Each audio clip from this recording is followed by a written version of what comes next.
so we just hiked up Bowling Mountain and we're about to make it in the Bowling Cave here at Natural Tunnel State Park. So a few things we're going to be looking for: some wildlife here at the entrance, some water. We've had a lot of flooding here recently in Southwest Virginia and Kentucky, so we're going to see a lot of water within our cave system. Some different formations that karst topography has to offer, and some microbial mats, and even a little bit of history within the cave.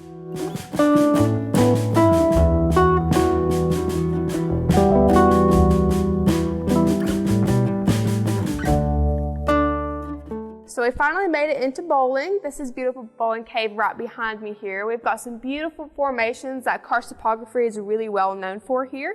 So we're going to go ahead and head now and look at some really nice bacterial growths at the bottom of Central Cave.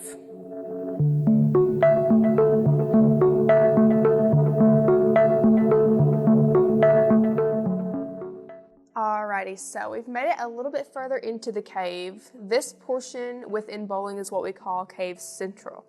So right on my right here, we have sort of what's a cave phenomenon.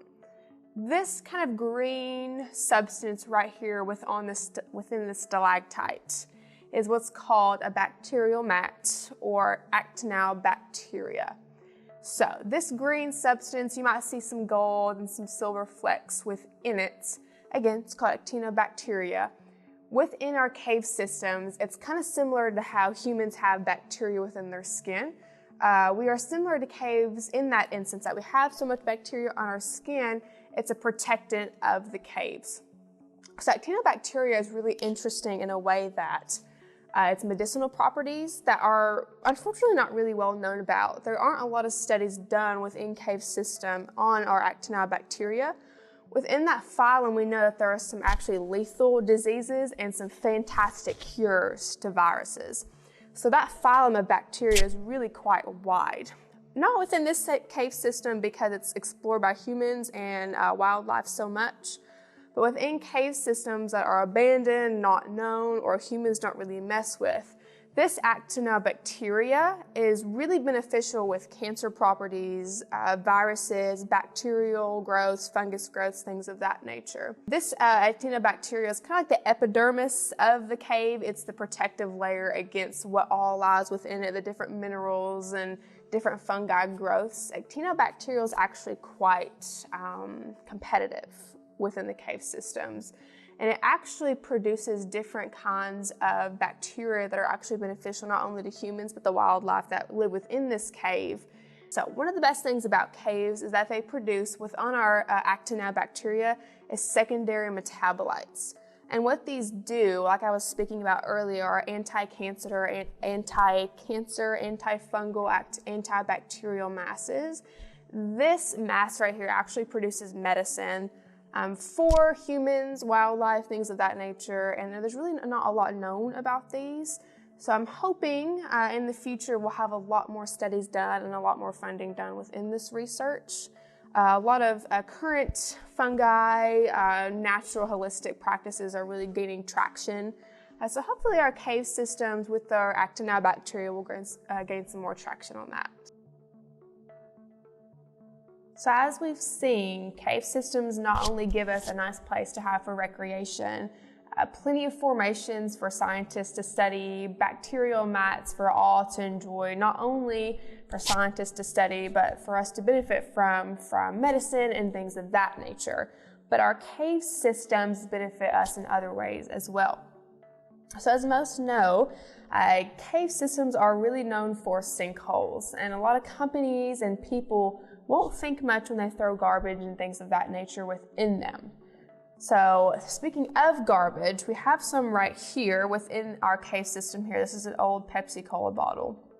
This has been here for a long time. And unfortunately, we can't remove these from our cave systems because actually salamanders and different bacteria live within this, and this is their home now. So littering is terrible in that sense that we're destroying wildlife's homes that live within this cave system. Not only that, but when we throw garbage and things of that nature within our sinkholes, it actually gets into our groundwater. So caves provide wildlife homes and us clean drinking water. as well as the minerals, the iron, the calcite, manganese, things like that are within this cave and our cave systems provide us with clean soil for us to grow our food and things on. So when you think about cave systems, I know it can be really scary for some people or adventurous for others, but they really do give us benefits, some that are really quite well known and others maybe not so much back there with our bacterial mats. So next time you go inside of a cave, just really respect it. That goes with the no trace policy. Account for everything that you brought in, you pack it in, and you pack it out.